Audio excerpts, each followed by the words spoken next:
Alright, so I'm back. Hello. This is a gerbil video, as you can tell. Things are different. This is not a very good update, but I'm gonna go over it and kind of tell you what I did. As you can tell, things are a little scabbed together, and that's okay. That's a-okay. Everything's fine. Everyone's okay.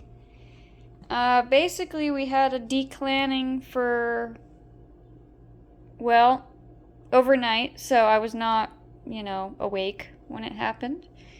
Not sure what happened, what made it happen.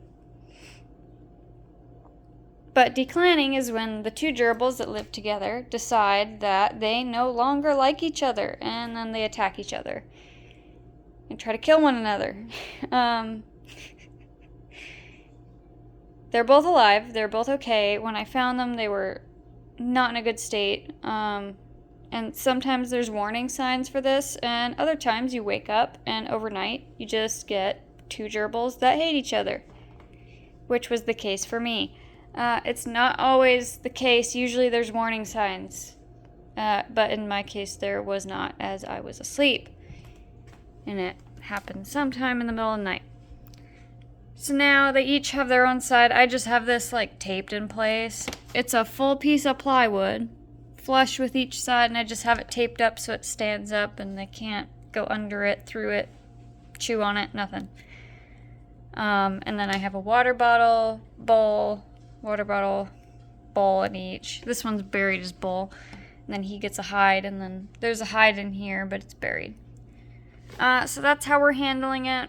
I'll make more of a comprehensive update, but I'm using, I'm using this spray on their wounds, because they do have lots of wounds, to keep them clean and, healed. Hopefully, we're a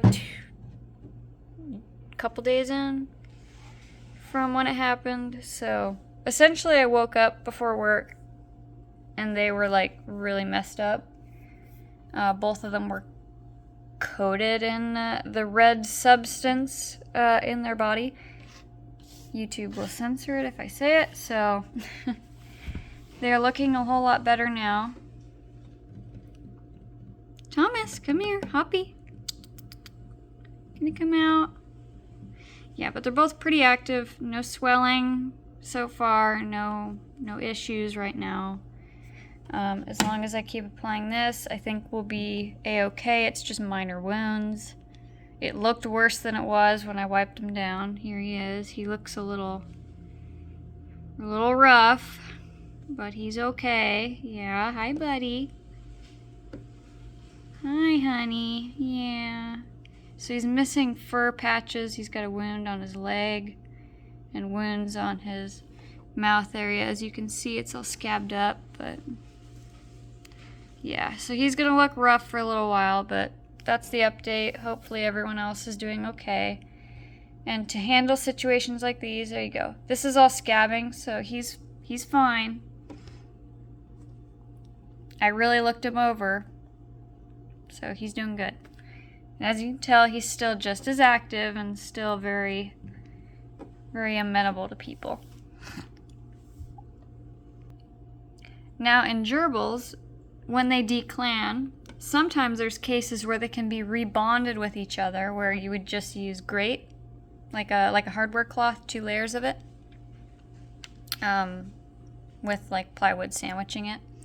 In other cases, when they draw blood, like they did here, they obviously attacked each other to the fullest extent, and yeah, once this happens, they draw any red liquid at all, they can no longer be rebonded, ever. So you have to keep them separate forever.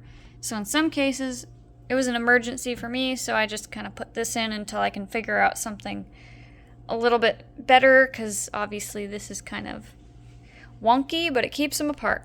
That's the point.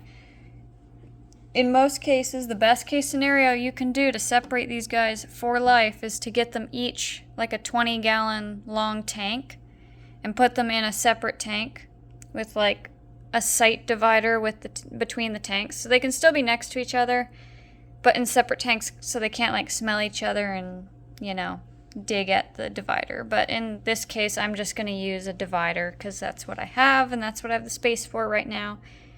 And finding even this 40-gallon long tank took me like 3 or 4 months to even find this one for an affordable price on Marketplace. So getting 2 more tanks that are, you know, might not fit in the same space is kind of just not doable at the moment, or anytime soon at least. So we did a divider, and I just kind of measured the inside, measured the depth, and this is cut all the way to the very top. So there's a little space at the top, but they cannot jump this 15 inches that this is. So it's 15 inches tall and 17.25 wide. And that's for a 40-gallon breeder-sized tank. You could probably get it to fit more snug as well if you wanted to, so you could probably go a little over a quarter, but that's what we got, and this just kind of holds it straight up and down so it doesn't fall over or anything. So that's what it looks like from the top. Lid fits just fine. Essentially, it's to the bottom lip here, as you can see. Everyone's okay. I got a water bottle for each side. Hi, baby. Yeah, you're all right. Yeah, and they're still just as friendly as before. They just can no longer live together. And sometimes it happens. Stuff happens, and that's okay. You just have to know how to solve the problem when it happens, or if it ever does happen. So this is how I solved it. So if this ever happens to you, you can use any type of solid wood divider. Don't use cardboard, use wood. This is just a plywood that I had laying around. And throw it in there and tape it up if you need something, just to keep them apart until you can figure something else out. What's the most important part is separating them as soon as you see it happen and keeping them apart so that they can't attack each other and hurt each other any further, because they will. So they're happy, they're doing okay. This guy's in his little bedding hole over here. He's pretty happy with himself. But they're both okay. Just applying some of this and everything will work out, I'm sure. It'll be fine. This is just how they're gonna live for a while. But there's the update. Thanks.